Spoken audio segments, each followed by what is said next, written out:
dangerous than others. Marcella had to hurry along. The cemetery wasn't where she needed to be. While the air was still a reasonable temperature, she mounted and walked her horse back over the empty creek bed, along its bank that skirted the main station's ruins and past the once imposing shearing shed. There was perhaps less than a mile to go. One quick glance behind, towards her brother's camp, ensured she hadn't roused his ire again. Yet, smiling under the kerchief, she headed for the waterhole, and the remnants of the first white people's settlement there. Marcella stood at the much older ruin, a haphazard stack of limestones, all that remained of an outer wall. In some places there was only a low tumble of rocks.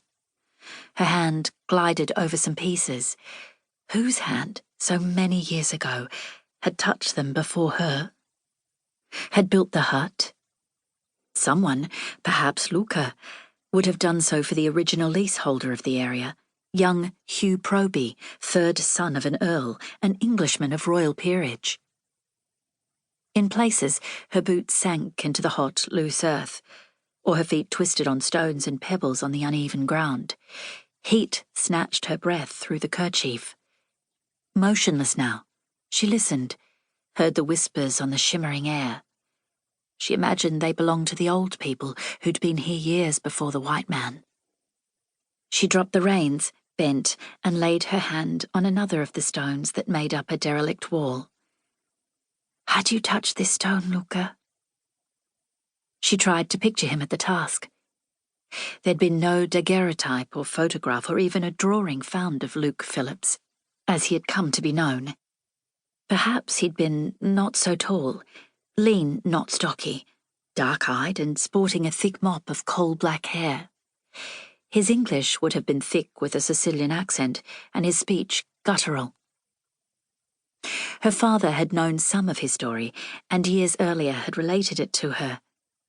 The son of poor Italian fisherfolk, Luke had been the adventurer in the family and had sailed as a young man from his homeland to this vast, unfriendly continent in the southern hemisphere.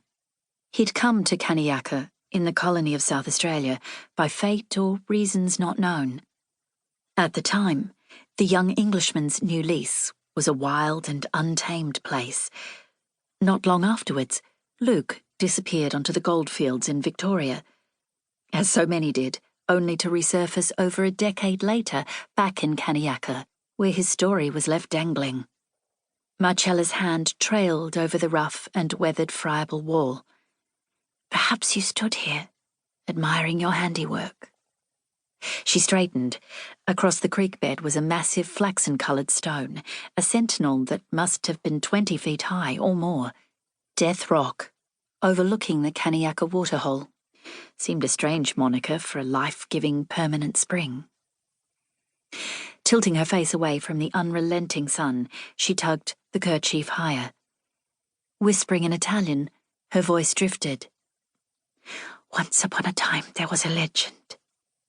Hot air funneled into her lungs. "Where are you, Uncle Luca?" No one could hear her.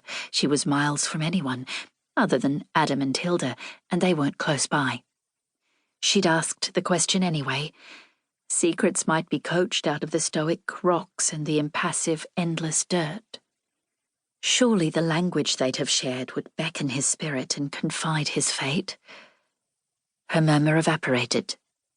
No answer. Tiny flies clamoured, and absently she swished a hand. There was little she could do to protect her eyes. Her spectacles were no good out here. They distorted anything further away than a book on her lap or a page on her writing desk at home. Retrieving the reins, she squinted. She'd found what she believed was the original site where her uncle had lived and worked in the early 1850s.